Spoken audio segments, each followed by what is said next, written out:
On va prendre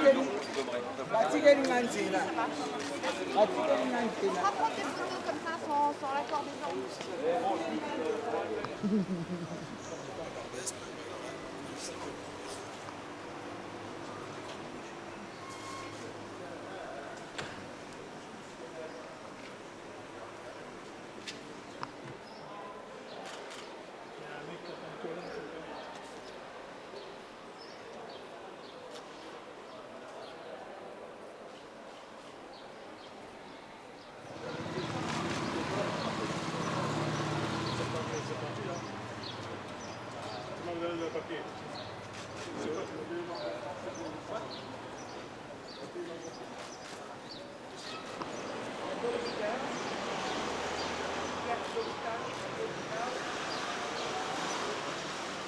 Bonjour monsieur, nous sommes ici à Paris, dans le nord de Paris.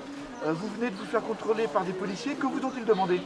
Ils m'ont demandé ma carte d'identité. Étant donné que je suis journaliste, j'ai aussi dû montrer un ordre de mission. Vous aviez avec vous? Que j'ai avec moi, que j'ai pu acquérir avec mon rédacteur en chef. Et là, j'allais me rendre au métro pour me rendre à la rédaction. Alors comment vous le vivez? Vous trouvez qu'il y a moins de monde aujourd'hui dans Paris? Cette première journée de confinement, en fait, qu'il n'en est pas vraiment un, puisque chacun peut circuler avec simple papier rédigé à la main. Est-ce que vous trouvez quand même qu'il y a moins de monde, il y a moins de densité, moins de population, moins de gens qui se baladent dans les rues? Ici, si vous vous baladez à la même heure, le même jour, il y a 4 ou 5 fois plus de monde. Donc effectivement, il y a quand même beaucoup moins de gens qui sont sortis. Je pense que depuis l'allocution du président d'hier soir et les différentes mesures qui ont été mises en place, les personnes ont quand même pris la mesure de ce qui se passe en ce moment en France. Et même si on voit encore des gens sans masque, beaucoup encore de gens sans masque, ce qui est une erreur pour moi, je pense qu'il y a quand même une prise de conscience qui a été faite depuis hier soir en tout cas. On arrivera avec ces mesures pour vous à juguler ce virus. Alors, la question est un peu difficile parce que les professeurs de médecine eux-mêmes ne sont pas forcément tous d'accord sur ces mesures de presque confinement qui sont mises en place. Mais c'était la seule mesure à mettre en place pour vous? Il y a des désaccords, mais quand même l'immense majorité recommande depuis plusieurs jours et plusieurs semaines d'opter pour ce confinement. On voit qu'il y a eu un changement de position aussi de la part du Royaume-Uni qui, lui, était sur une trajectoire inverse de ne pas faire de confinement. Finalement, il commence à changer d'avis. Donc on pense en tout cas pour l'instant que le confinement peut être efficace. Après, si 15 jours c'est suffisant ou non, ça c'est une autre question. Donc vous pouvez travailler, c'est ça, vous l'avez fait? Moi je peux travailler, oui. Vous pouvez sortir librement, aller à votre rédaction et faire vos activités habituelles? Parce que malgré tout, vous avez des restrictions dans votre travail au quotidien?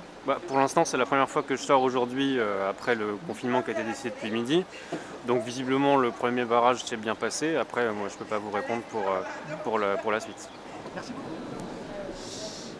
Bonjour mesdames. Alors vous nous appelez, vous êtes à l'étage? Vous êtes aux fenêtres de vos domiciles? Pourquoi?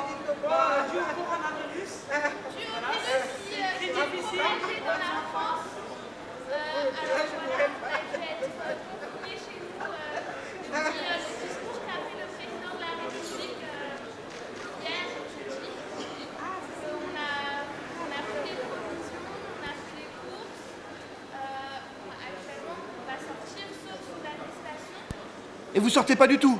Non, sauf sous attestation et vraiment confiné à la maison, c'est très difficile. Vous avez assez de nourriture pour tenir combien de temps? Pardon? Vous avez assez de nourriture pour tenir combien de temps à domicile? Oui, on fait le nécessaire, on sort avec les attestations. Un mois? Donc vous faites quoi concrètement? Vous regardez la télé, vous regardez par la fenêtre, vous faites quoi?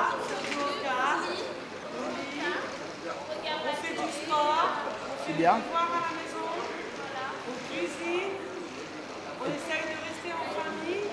On se fait la une sur les enfants pour voir l'évolution. Exactement. On voit que la police fait le nécessaire. C'est très gentil à eux. Parce que ça nous permet aussi de sauver l'humanité, comme on dit.